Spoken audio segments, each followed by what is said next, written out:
gaaw ñaar fukki fan ak benn siiw gàmm atum junne ak ñeenti téeméer ak ñeent fukk ak ñaar sa gàdday ga mbokk yi daleen ak jàmm si xibaari njolloor gi li ci gën a fas di mbirum yoon ak Pape Massata Diack ak Lamine Diack seen layawkat di ay nasaraan nañu nekk fii si Sénégal yëkkatiwaat nañu ay kàddu mel ni mbir ma ñoom nuppeeguñ ci ndool yi nag ñu gàkkal bu baax a baax jarub yoon réewum France ak li nga xam te ne bi teg nañ ko si ki nga xam ne moo di Pape Massata Diack nee na ñu koy defee mandat d'arrêt international nee na loolu yëpp nag dara dëppoo ci ak yoon seen i kàddu nañ ko dégg si njëlbéen xibaar yi nga xam ne jagleel nañ ko Boubacar Dieng waxtaan wuñ ko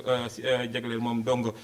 ñu wax si mbirum affaire étrangère Aïssata Tall Sall mooy jëwriñ ji nga xam te ne moo ko njëkk yor doon jigéen fii si réewum Sénégal ginnaaw bi réew mi mooy boppam ba léegi nag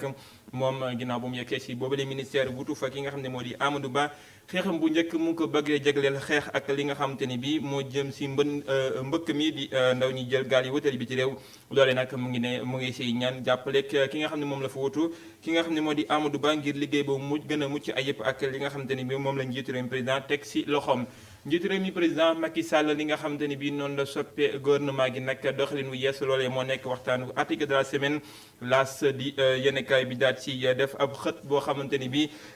Seydina Bilal Diallo moo ko bind ni njiitu réew mi président Macky Sall nag day xaar lu rëy si ñi nga xamante ni bii ñoo di gouvernement bi sas bi mu leen sas ndax dinañ ko mën a defal ak li nga xamante ni bii moo si gën a joyal dina si seq ak waxtaan ak El Hadj Malick Cissé si article de la semaine loolee dinañ ci toxtal li nga xamante ni bii mooy li yéenekaay xëy tey fësal biir yéen kaay nañ ci ànd ak Baba Ndiaye mooy ndar képp li nga xamante ni bii moo di jotaay xibaar yi mbokk yi lii moo si gën a fës yaatal gi nes kiis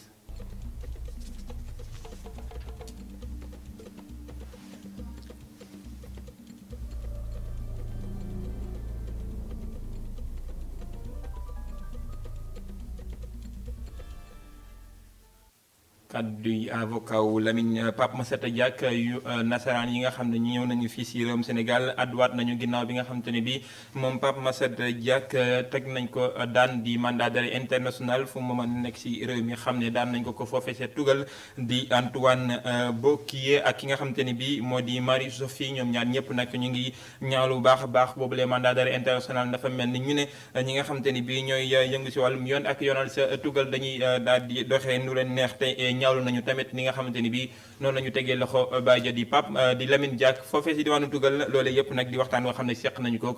Boubacar Dieng ak Souleymane Beng. fukki fan ak juróom benn ci weeru septembre atum 2020 Pape Massata Diack tribunal bu Paris daan ko mu war a tëdd juróomi ati kaso boole ci alamaan bu tolloo ko 1 million ci euro loolu bi muy am nag Pape Massata Diack mu ngi fii ci Sénégal ay avocat am nag jóge ci réewum France jàpp ni dawul benn yoon ci réewum France. Il existe entre la France et le Sénégal une convention d'entraide judiciaire. ci diggante Sénégal ak France dafa am convention bi leen lëkkale ci wàllum yoon te ci boobule convention benn juge français am na sañ-sañ déglu bépp sénégalais bi nekk ci réew mi su ko yoon toppee te loolu sax am na ci mbirum Massata Diack lu am ba am. mooy résultat yu commission rogatoire bi dafa naam sax nangu naa ni dafa yéex a ñëw waaye ñëpp xam na ni juge d'instruction bi sóoraalewu ko woon sax ci bile procès waaye ñii di wax ni Pape Massata Diack tontuwul benn yoonu France loolu amul maa ngi koy dàq. Mais c'est faux de dire que Papa Massata Diack n'a pas répondu à la justice française. On ne peut pas dire en plus qu'il a entendu se soustraire à la justice française dans la mesure où il a mandaté 2 avocats sénégalais et 2 avocats français pour le défendre. Ceux qui se sont soustraits à la justice française, ce sont les Russes. Les Russes ne se sont même pas fait représenter. Ils ne font même pas appel. Les Russes n'entendront plus parler. Ça s'appelle se soustraire à la justice française. Papa Massata Diack ne pouvait pas s'y rendre physiquement. Ces avocats n'ont pas pu se rendre physiquement au jour du procès. C'est pas ça, se soustraire à la justice française. Pape Massata Diack ñu amal mandat d'arrêt international ci moom maanaam du génni Sénégal ñi koy layool nag jàpp ni mbir mu nu mel dafa ëpp ba jéggi dayoo. L'usage du mandat d'arrêt international par beaucoup de juridictions, notamment certaines juridictions françaises, est assez scandaleuse. suñu waxantee dëgg rek mandat d'arrêt international ni que justice française bi di defee jaaduwul benn yoon ñoom sax dañu taxaw temm ni Pape Massata Diack du voyager naka noonu bu mu teg tànkam fu nekk comme si sax Pape Massata bandi la loolu ñu ngi koy ñaawlu bu baax a baax. Pape Massata Diack situation bu mu nekk dafa simple ndax contrôle judiciaire loolu la justice Sénégal teg si noddam moo tax moom foog mu toog fii mënul dem fenn loolu képp moo am si biir dossier. Bon, alors résultat, on est dans cette situation qui est un peu absurde, où on lui reproche d'être absent, alors qu'on lui interdit d'être présent. ñii layool Pape Massata Diack di xam ne ni déposé nañu ab recours ngir daan boobu ñu teggi ko waaye itam wane ni Pape Massata Diack amul benn yoon bu ñu ko geree wala sax mu geraate ñoom ñi leen nag jàpp nañu ni ki nga xam ni moo di Lamine Diack di bàyyi ci Pape Massata Diack justice française da ko jàpp maanaam dal di koy noot. Boubacar Dieng jaajëf ñu wax si leneen di ki nga xamante ni bii moo di Aïssata Tall Sall di soxna su njëkk daal di jiite ministère bi nga xam ne mooy yor doomi Sénégal yi nekk si biti réew loole nag di ab jokkalante lenge boo xam ne dox na si digganteem ak moom ak ki nga xam ne moom la wutu si boobule makkaan di Amadou Ba di sàkku si moom mu jàppale ko ndaxte ab xeexam lim ko gën a jooyal moo di jamono ji xeex ak ndaw ñi jël gaal yi wutali biti réew loolee mu ne war na mën a dakk te loolee mu ngi ciy sàkku njàppaleek ñëpp di rafetlu bu baax mu ne confiance bi nga xam ne njiitu réew président Macky Sall am na ko ci moom ndaje jokkalante leng yooyu fekke woon nañu ko Alassane Niang ak Moussa Fall.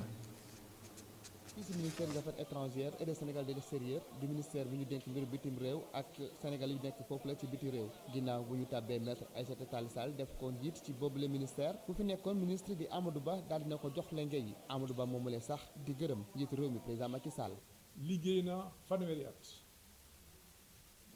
musuma am décision wu congé xaw ma fu ñu koy utee DGID xaw ma fu ñu koy utee ministère des finances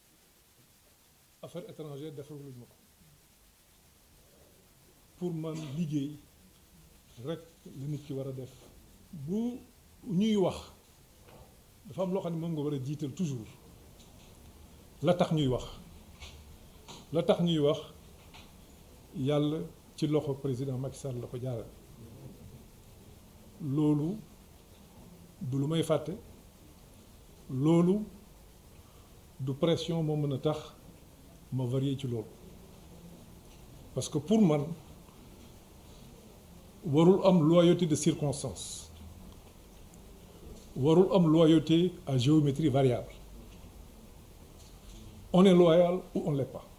Maître Aïssata Tall Sall mooy jigéen bu njëkk nekk jëwriñ ci boobule ministère depuis ci jamono indépendance ba tey moom moomule sax di xam ne ni rek dina def kéemtulaay kàttanam ngir fexe ba li nga xam ni moo xew jamono ji di mbiru mbëkk mi daal di fi jógee ba faw suñu diplomatie dem na fu sore tey wax nga ko ku dégg Sénégal dégg-déggin bi nu mu demee dayoo bi nu mu demee daraja bi fu ma àgg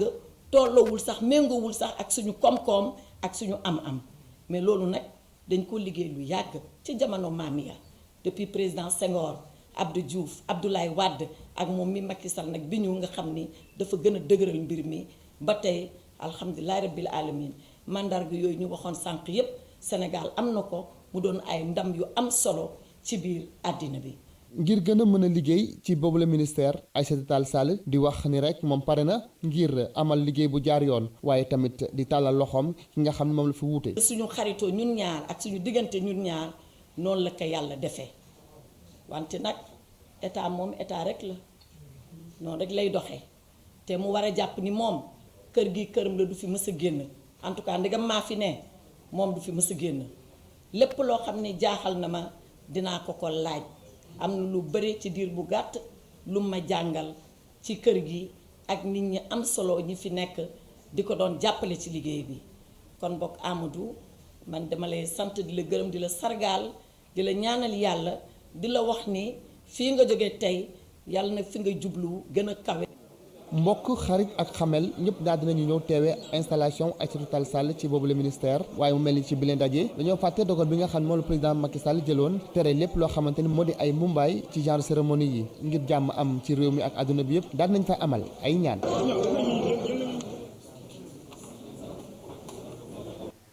Alassane Niang geneen jokkalante léegi ngay dox diggante Omar Sarr ak soxna si di Sophie Gladima moom Omar Sarr nag jóge si l'opposition di fekki njiitu réew mi si mouvance présidentielle bi di leeral li waral moom mu fekk si loolee nga xamante ni bii moom la ñu dénk ministère bi yor wàllum mine ak géologie loolee di am foofee si diwaanu Diamniadio ñu fekk fa Babacar Seck. ci jotaay bu amul benn xumbute la joxontey lenge te ministère mine ak géologie amee Sophie Gladima bi jóge ci ministère ba mu ngi jëmale kàddoom ci jàmm ji nga xam ni dafa war a sax ci réew mi dolli ci di rafetlu bokk Omar Sarr ci gouvernement bu bees bi. mais di gërëm tamit ministre bi si oyofaayam ndaxte ba ñu nekkee table de ministre ba ma nekkee ministre des télécoms vraiment seen jigéen laa woon mais dañ ma uufoon nee naa ko nag ni ma uufee woon man tam na ma continuer uufee noonu di ma parce que xam naa ne man na ma xelal si fa may jëm ndaxte xam na si lu bari ndaxte ay xaritam yu bari fa la ñu nekk mu boole ma xaritam yooyu mais man tam lépp la nga xam ne xam naa ko fii bu mu hésité sama bunt sama vraiment xalaat lépp lu ma ko si mën a jàppale dinañ ko jàppale ndax dañ koy gërëm di sant ndaxte li mu nangul président de la république tey dañ ko siy gërëm di sant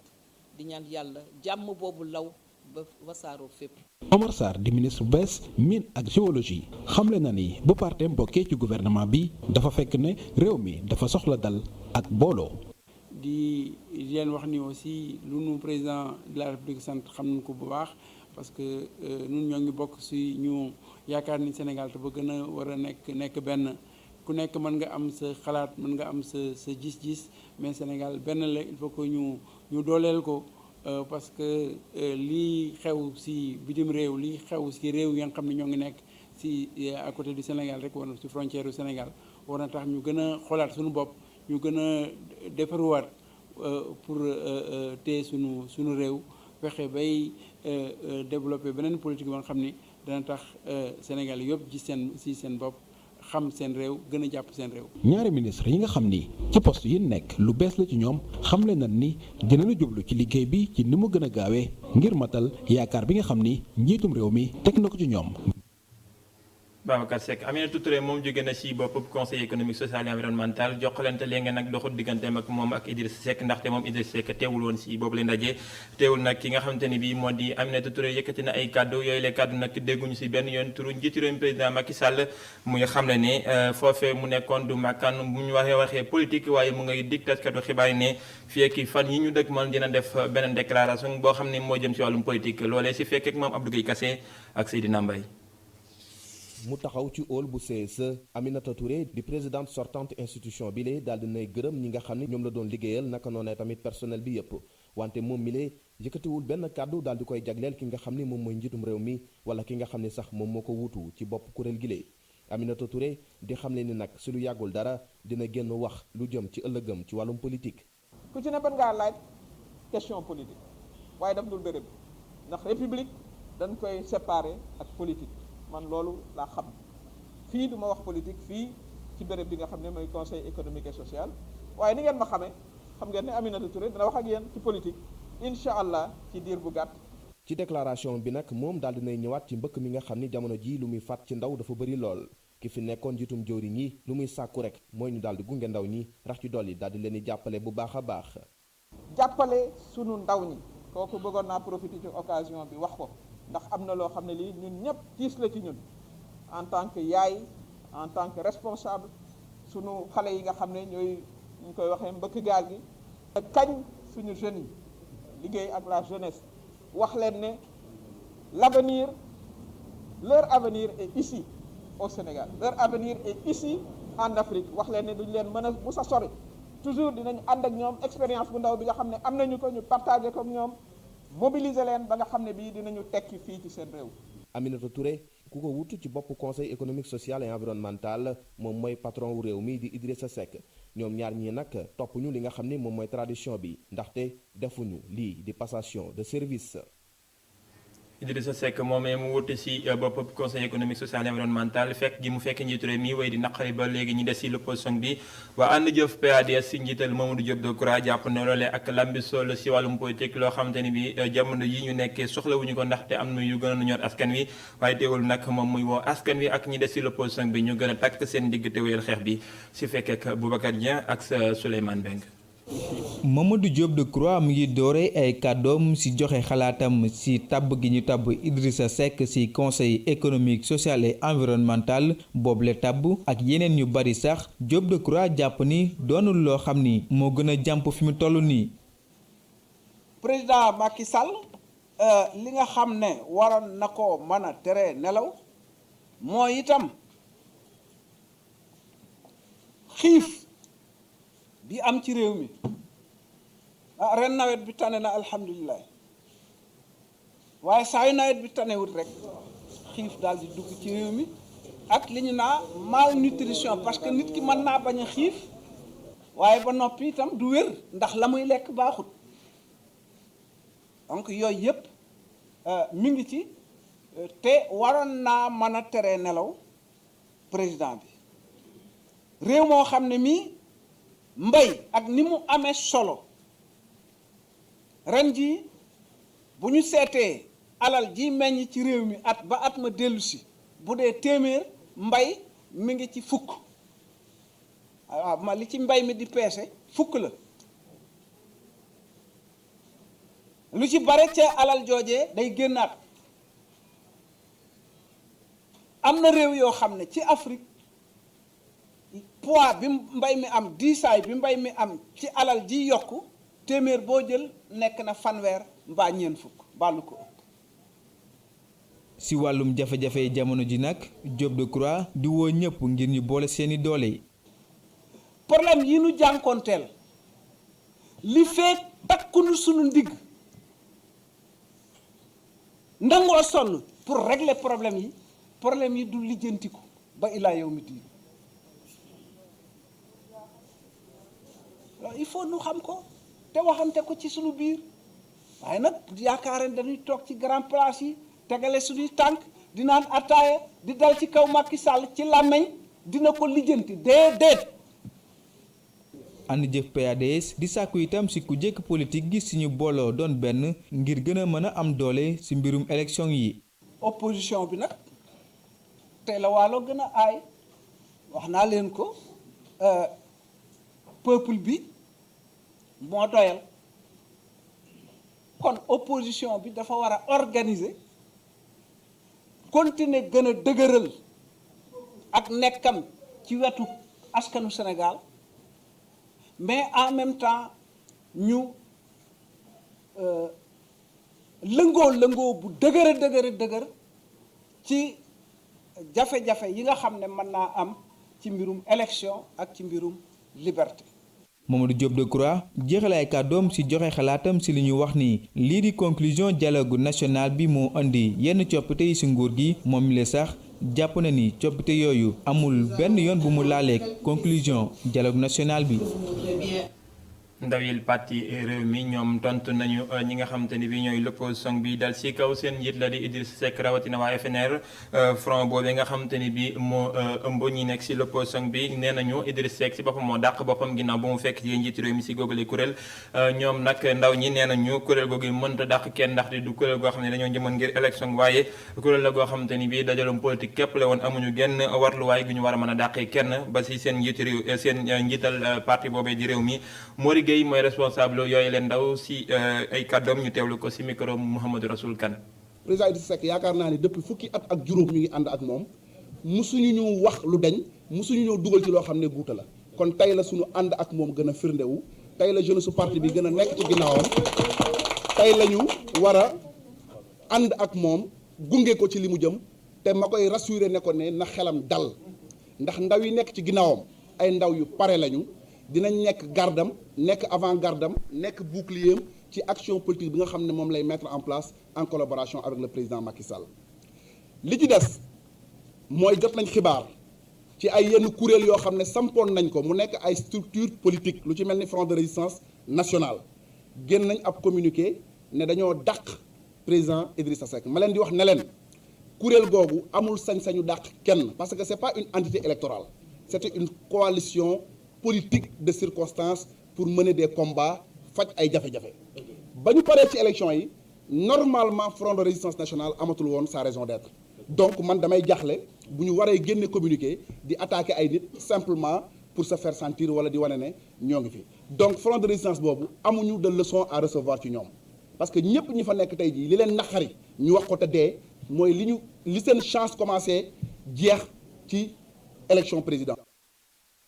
gouvernement bu yees bi bokk na si ñi nga xamante ni bii soppi wuñu leen si fa ñu toogoon di makkaanum njër wàllu mat wér-gu-yaram di Abdoulaye Diouf Sarr ab liggéeyam lan lañ ci jàngatub doomi réew mi rawatina ñuy réew fii si Ndakaaru ñu ne ñu si bëri nag rafetlu nañu taxawaayam di sàkku nag ñu gën a baral yooyu lay jéego te yokk ñi nga xamante ni bii ñoo nekk si bërëbu fajukaay yi ba faj mu gën a mucc ayib am si réewum Sénégal loolee di ay kàddu yoo xamante ni bii taataan nañ ko si diwaanu Ngor rek li ko wër ki ko taataan di Mouhamadou Rassoul Kane si bile reportage. article 14 bu constitution Sénégal dafa wax ne nguur gi ak collectivité territoriales yi dañoo war a sàmm wérgu yaram askan wi nguur gi dafa war a sàmmoonteeg digle yooyu ndaxte mag ñi mën na jëlee feebar saa su ne. li ñu war a def moo di ñu def effort toujours on doit faire de plus boo nekkee si mbir ñu jox la di la fay da nga war a def un plus. mais fii ñu ne depuis 60 ba léegi mënuñu avancer ça c'est pas bon un plus c'est-à-dire ñu améliorer tout ce qui est santé ñu améliorer ko parce que foo dem war na am radiologie foo dem war na am échographie foo dem war na am électrocardiographe donc boo dugg ci poste de santé yi ko am bariwul c'est pas beaucoup donc côté boobu war nañ ci liggéey bu baax. retraité bi ñu fekk ci wetu mairie bu Ngor muy nakarlu garab yu cher yi. te di wax nguur gi ñu gën a yokk seen jéego. sur le plan des médicaments ça coûte excessivement cher actuellement au Sénégal quand tu es malade amuloo xaalis sa faju day doy waar donc côté boobu war nañ ko gën a améliorer aussi. agent sécurité bi di ñaax nguur gi ñu gën a jël ay liggéeykat ñuy yëngu ci wàllum wérgu yaram ba ñu mën a toppatoo askan bi. en ce qui concerne la santé. ci wàllum wérgu yaram war nañ def ay jéego yu bari ndaxte dañoo war a yokk liggéeykat yi ngir ñu mën a faj askan bi yépp. donc il doit beaucoup recruter pour les personnes de la santé. atum 2020 mbasum coronavirus sonle woon ci lool war a tax nag ñu gën a yokk bërëbu fajukaay yi ak njumtuwaay yi ngir ñu gën a mën a taxaw askan wi. Mamadou Rassoul Kane ngir gën a mën a taxawu askan wi rawatina ñuy loru ci l'accident yi ñi nga xam ne ñoo di takk der yi sawara si di sapeur pompier bu Ndakaaru yor nañu ay motaar yoo xam ne moom lañ leen jox ngir ñu gën a mën a wàllu nu mu gën a gaawee ñi nga xam ne ñoo loru ci dem geeg dikk gi loole nag ngir gën a mën a saafara ñooñee ba wàññi ñi ciy faatu di ab reportage boo xam ne def na ko ngir gëstu seen liggéey ak nu muy demee Awa Diop mu ngi àndoon ak Moussa Fall. suba tey bi ci caserne bu sapeur pompier yu Malick Sy ci xolu Ndakaaru suba gundurook yeneen suba yi la regroupement des troupes xoolaat matériel yi ak yeneen i réglage lañu fi nemmeeku bu yàggul dara caserne bi daldi nay dalal ay moto yu dernière génération yu ñu équipé ngir mën a wàllu askan wi fu nu mënti nekk. waaw dafa nekk d'abord ay moto yoo xamante ni dernière génération la moto bi nag boo ko gisee dafa am ñaari secouristes yu nga xamante ni ñoom ñoo ciy war. muy ki nga xamante ni moom moo koy dawal muy sapeur pompier d'abord ki nga xamante ni tamit infirmier la moom tamit di un sapeur pompier avant tout léegi bu ngeen gisee li nga xamante ni moom moo ci jëm ci wàllu jumtuwaay infirmier bi ci boppam am na trousse de secours bu muy njëkk boot teewul ci ginnaaw moto bi am na beneen mallette boo xamante ni trousse d'urgence la bu nga xamante ni lépp lu mu soxla ci jumtuwaay bu demee ci intervention ki nga xamante ni moom moo amee lor dina ko ci mën a apporter dara teewul ci ginnaaw tamit am nañ li ñuy wax ñaari extincteur yoo xamante ni tey bu ñu amoon benn lakk buy commencer li ci ëpp ci wàllu lu jëm ci véhicule wala donc oto yi nga xamante ni ñoo nekk ci circulation bi extincteur yooyu noonu la ñu utiliser pour fay lakk bi commencer en attendant oto yu mag yi di ñëw. moto yi ni mel dafa ñëw nag ngir jàmmarloog jafe-jafe bu gën a mag bu ñuy daj ci seen mission bés bu set di embouteillage yile ngir mën a wàllu doomu aadama yi. umpalewu leen ni li gën a sooxeel suñu liggéey ñun sapeur pompier bu ñuy dem intervention mooy embouteillage yu doy waar yi nga xamante ni dañuy taseeg moom ci kaw tali bi ba tax na boobu ba léegi suñu kilifa yi nga xamante ni tey ñoom ñoo ñu njabootee noppiwuñu di xalaat ci loolu ba tey tax ñu ñëw ba mettre en place li nga xamante ni tey moom mooy benn unité d'éléments légers d'intervention rapide mu nekk jumtuwaay yoo xamante ni ay moto la yoo xamante ni dina tax fépp foo xamante ni oto mënu fa gaaw a jaar jàll ñoom dinañ mën a gaaw a jaar jàll. waaye du sapeur bu nekk moo mën a dawal yile moto ngir lu ni mel taxawal nañu ab unité spéciale ngir mën a dawal yile moto. dëgg la ñëpp ay sapeur pompier lañ mais ñii tey dañ leen jël tàggat leen à part exclusivement pour métier bu mel nii. donc tey ñu ngi profiter ci occasion bi ci turu général de brigade Mor Seck pour jërëjëfal bu baax a baax la gendarmerie nationale ñoom ñi nga xamante ni tey ñoom ñoo ñu tàggatal suñu njaboot yi ba tey bu dul woon ñoom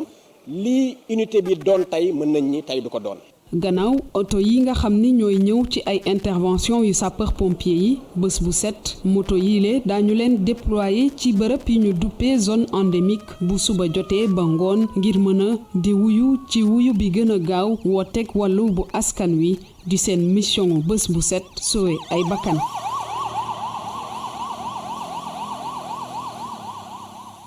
suwe ay bakkan di lu am solo tey kenn ñàkkul bakkanam si mbasum coronavirus ginnaaw xayma bis bi nga xam ne def nañu ko si juróom-ñeenti téeméer ak juróom-benn fukk ak juróom-ñetti test yi nga xam ne def nañu ko fukk ak juróom-ñaar ñoo si am yees mbasum coronavirus amul kenn ku ko jëlee bi ci réew ñeenti doomi adama ñoom nañu xam ñi leen ko wàll fukk ak ñett ñeneen ñoo xam ne xamuñu fu ñu ko jëlee ñaar fukk ak ñaar ñooy ñett ñooy ñi nga xam te ne bi wér nañu si tey benn cas garaaw maanaam koo xam te ne bi jàngoro ji lottal na ko kon doole si ñeen fukk ak juróom-ñeent ñooy ñi nga xam te ne bi jamono ji ñoo tëdd si lalu l'hôpital yi wala bon seeni kër te ñu leen di toppatoo ñu tëdd mbasum coronavirus tëral leen ñu wax si leneen di ab lël boo xam te ne bi moom la ñu amal ngir tàggat ay tàggatkat si wàllum njàngaleek njàng waaye tamit gën a yar tu tànk yi te gën leen a taxaw si wàllum kaaraange loolee nag di loo xam te ne bi waa EDEN di ab organisation bu yëngu si wàllum njàng ak njàngale waaye tamit wàllum yokkute si wàllum éducation ñoo ko amal ñaar fukki nit bokk nañ ci moom la mbir nekk loo xam te ne bi nag jubluwaay gi du dara lu dut sàmm kaaraange tu tànk yi moom du Lamine Fati ngir xeex métital bu ñuy def xale yi le fokk ku ne dugal ci sa loxo loolu la ONG EDEN xam tax na ba mu teg ay jumtuwaay yi nga xam ne dinañ gën a dolli xarañte ñi nga xam ne ñooy jàngal xale yooyu le ci seen àq ak seen i yelleef. projet bi aussi ñetti volet la dafa am benn volet bu ñuy wax éducation donc éducation mooy lépp loo xam ne mooy jàppale xale yi ngir seen jàng et éducation de qualité beneen mooy lu ñuy aaree xale yi mooy wàllu protection donc protection moo nekk li nga xam ne lépp loo xam ne ay violence la ay abus la ñu mën ko lutter contre et beneen bi mooy appui institutionnel bi nga xam dañ koy defal xale yi di ko defal école yi. ñoom dañoo sukkandiku ci formation bi la nga xam ne dañ koo jagleel ñi nga xam ne ñooy formateurs yi EDEN bugg a gunge nguur gi lee ci li nga xam ne mooy aarum xale yi lee. encadreurs yi ñu ngi leen di former si nan la ñuy tàggatee xale nan la ñuy jàngalee xale si ay aqam ak yellefam EDEN moo ko sas en partenariat ak ONG bu ñu naan Terre des Hommes pour que ñoom si biir club EDEN yi ñu mën a accompagner xale yi leen tàggataak si seen aq si seen yelleef. ñi nga xam ne ñoo ñëw ngir bokk ci formation bi le ñoom fu mu toll nii ñu ngi xalaat yan matuwaay la ñuy mën a def ak xale yi le ngir ñu mun leen di gën a aar. en tant que encadreur donc ay acteurs de première ligne la ñu EDEN aussi dafa mettre en place beneen kuréel bu ñu wax le réseau des marraines pour la protection des droits de l'enfant ñoom itam ay actrices de première ligne en synergie encadreur bi ak marraine bi en synergie ñoom bu ñu tegee seen jéego maanaam bu fekkee benn xale ñëw na am jafe-jafe xale boobu dañ koy topp déglu ko te tàggat nañu ci loolu ba nga xam ne dinañ ko yóbbu ci li nga xam ne mooy bureau d'accueil bi nga xam ne EDEN taxawal na ko sur place donc bureau d'accueil boobu su fa ñëwee EDEN dina ko gérer à son niveau su fekkee dépassé na ay compétences am daf koy référer fu mu ko war a yóbbu. jafe-jafe yu dem ci wàllum xam ak aar xale yi le ci lépp loo xam ne moo dem seen àq ak seen yelleef lu ci ëpp mooy ñàkk xam bu askan wi ak ñi nga xam ne ñoo ci nekkee xam lu nu mel la EDEN xam loolu tax na ba ñoom ñu ngi dolliwaat xam-xam ñi nga xam ne ñoo nekk seeni biir ci lépp loo xam ne moo dem ci wàllum aar xale yi le jëm ci matuwaay ak yoon yi nga xam ne moo dem ci wàllum elleefu xale yi le moom la ñu fàtti jaajëfal ko ginnaaw bi ñu sampee gouvernement bu yees bi seen sas bokk na ci nag ñu daal di taxawal ay cabinet waaye tamit daal di mën a xool nag saytu yorin moo gën a sell ak lépp loo xamante ni bii moo di gën a cellal mboolem ay seen i doxalin di aw sas boo xamante ni président Macky Sall daanaka moo ko sas loolee gouvernement loolee di li nga xamante ni bii moom la ñuy joyal si xët bu njëkkub yéenekaay bi di laas ni ki bërki démb loolee it di forsa ngir ñu waxtaanee si article de la semaine di ki nga xam ne moo ko bind di Seydina Bilal Diallo waxtaan wu yaatu la seq ak El Hadji Malick Cissé ak ki nga xam ne moo di Moussa Fall si biir article de la semaine.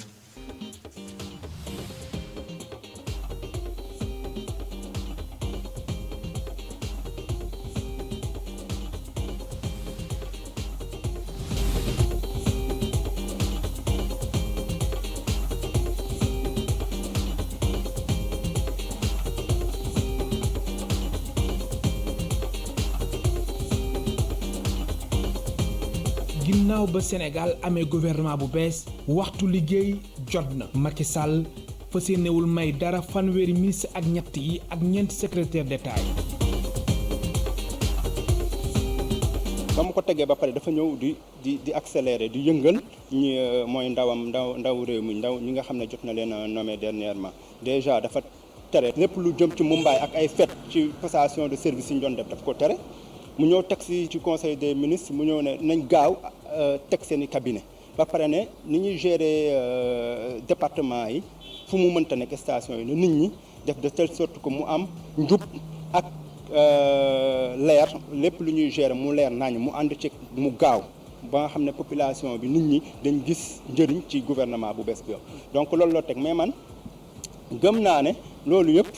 bon ay wax la yoo xam ne yàgg na fi am. ay chantier yu takku di xaar gouvernement bu yees bi mode fast track bi njiitu réew mi doon bàkkuwee saa su nekk dafa mel ni satisfaction buñ si doon xaar bu baax jotul am suñu sukkandikuwee si suñu naataangoo bi nekk si quotidien L'As. fast track groupe consultatif de Paris 2018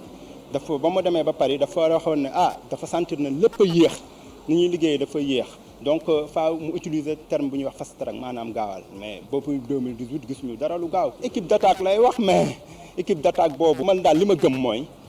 lii c'était juste pour layal entrée Idrissa Seck ci régime bi layal aussi le fait que mu ubbeeku ci yenn membre de l'opposition yi mais pour man juróom-ñaari nit ñoo bees ci gouvernement bi te dama doon xaar tey jii bu ñu doon wax remaniement bu taxaw bu dëgër mu soppi drastiquement le gouvernement mooy dugal ay technocrates des gens qui ont des compétences ñi nga xam ne xam nañ leen ci ñu dëgër ci ay domaines yu dëgër ku ci nekk ñi am ay qualifications yu dëgër ci yenn fànn yi ñu teg leen ci poste stratégique yi dama gëm leen ne gouvernement dafay ànd ak politique loolu kenn du ko weddi ñu jël ay politiciens jël dugal leen ci mais politiciens yu am jàng sax ñu jël leen dugal leen ci mais li nga xam ne mooy yëngal di doxal loolu da nga fa war a teg ñi ko mën mais boo jëlee ñi nga xam ne aussi mooy loolu en fait c'est du gisuma ci benn changement ce sont les mêmes hommes. équipe gouvernementale bi am na liggéey ndax askanu Sénégal. ñu ngi taxaw di xaar ñu saafara seen jafe-jafe. xaaruma ay changement yu garaaw parce que tey TER bi train express régional boobu ba léegi ñu ngi koy wax mais fu mu mujjee yàgg na gëtëm gouvernement bi mais gëtëm na ba sonn fi mu toll. hypercentralisation du pouvoir le fait que mu concentrer tout lépp mënut a gérer lépp da ngay teg système def ay réformes yoo xam ne ku ci nekk ci fànn bi nga nekk niveau bi nga nekk affaire yi day am contrôle ak suivi ba pare mu am ay ñuy sanctionner. yi nga xam ne loolu faa mu am mais loolu bu amul aussi du dox man gëm naa ne daal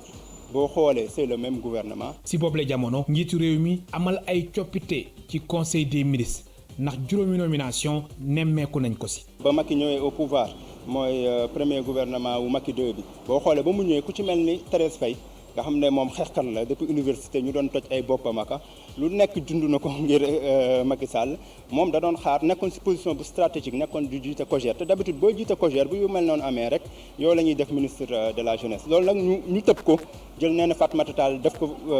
ministre de la jeunesse loolu metti ko lool nag mu respecté ko ba dem ba nga xam ne sax wàññi woon na engagement politique am ci lu bëri. donc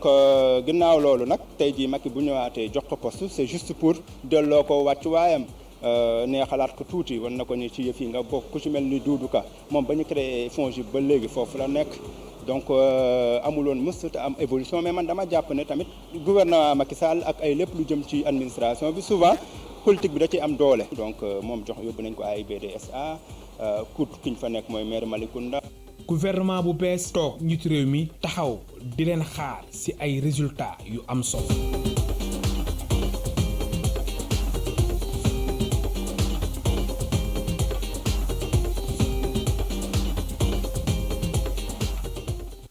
jaajëfal ko Alaaji Malick Cissé Moussa Fall ak Seydina Bilal Diallo bu L'As Quotidien ñu wutali biti réew njogante njiitu réew mi mu ngay wéy foofee sa diwaanu Amérique donte nag woote nañ ba noppi waaye ba nii xamaguñu wala bon waxaguñu kan moo gagné donte xam nañu ne ki nga xamante ni bii moo di Joe Biden mooy ki nga xam ne moo jiitu si yooyu les élections jamono ji ginnaaw xayma bi nga xam ne toll nañ ci donte wàññi gaa ngay wéy Donald Trump topp ca ginnaaw fan lañu mujjee jamono ji ndaxte mën nañu wax ne Joe Biden gagné gun na ñu jaa ànd seeg jàngatub Dame Babou di ab taskatu xibaar bu nekk foofe si diwaan États-Unis dafa liggéey.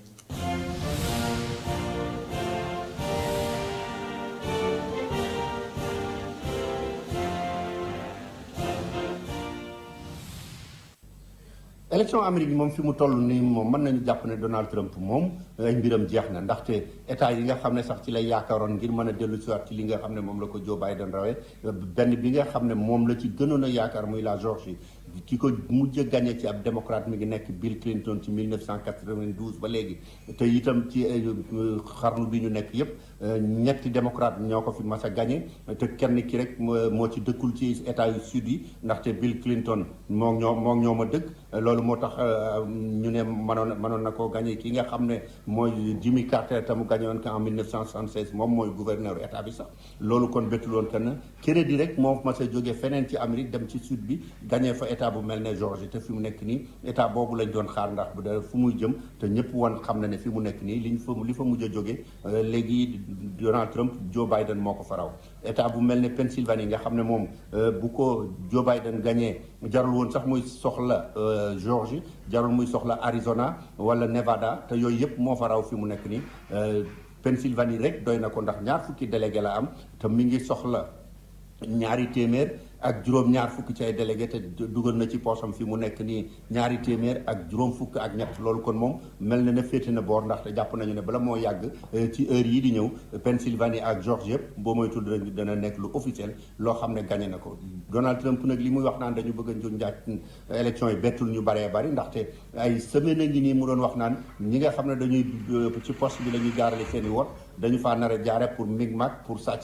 sama victoire loolu nag tey lañ ko mës a gis Amérique mu lu demee noonu man ci lu ma fàttaliku ba ñu tàmbalee woote ci ñaari téeméeri at ak lu topp ba léegi fii mu nekk nii ñi nga xam ne ñoo wër Donald Trump ñu ngi koy digal naan ko génnal wax ne élection yi jeex na gagné nañ ma mais nee nañ du ko def déclaration bi mu def démb naan dañ may sàcc dafa bëgg a yëngal réew mi te loolu la bëgg a yaakaar ne ci lay continuer ba léegi waaye daal li ñu mën a jàpp moom bu dee kuy ëppale kan moo nar a gagné élection yi moom fi mu ne mënees naa wax ci te bañ cee ragal mu deñ mooy ne Biden daal la ñu séenu na mooy nekk président wu Amérique fi mu nekk.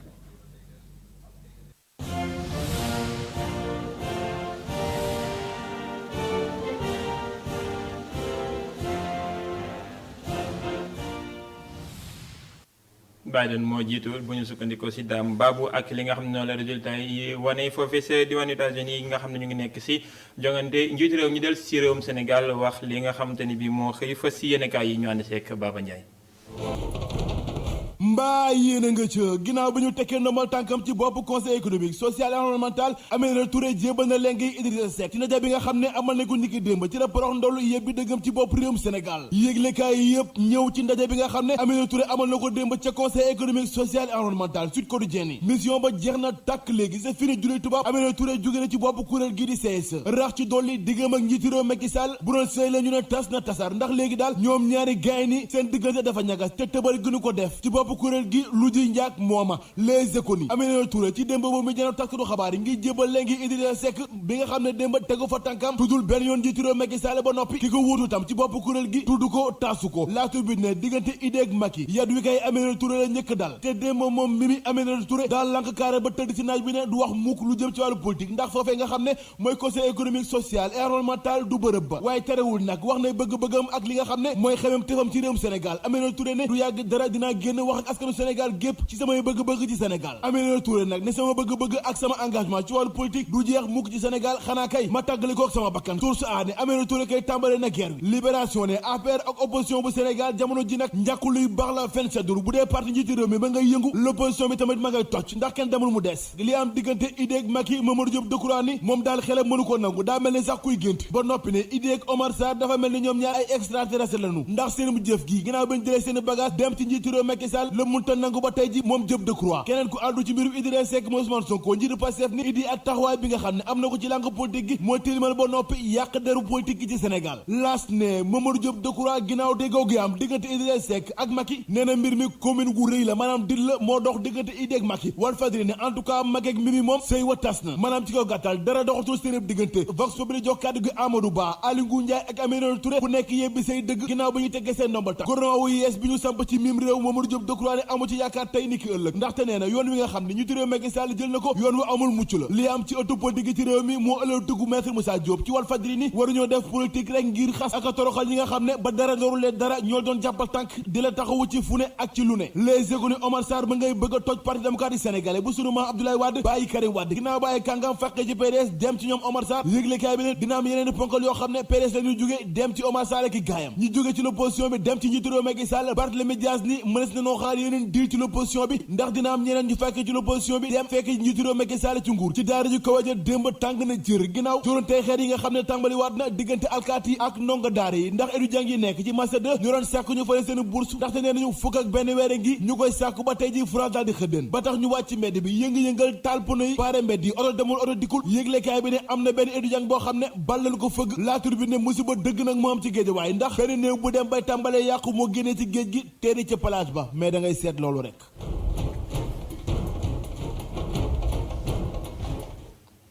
jaajëfal ko moom Baba Ndiaye jaajëfal leen mbokk ci teewlu bi fii lu ñu yëkkatee bi la jotaay geneen jotaay 18h45 si kàllaamay wolof ak Cheikh Hassana Fall 19h45 si kàllaamay nasaraan Ousmane Monique Sagna di leen ñaanal ñu yendu jàmm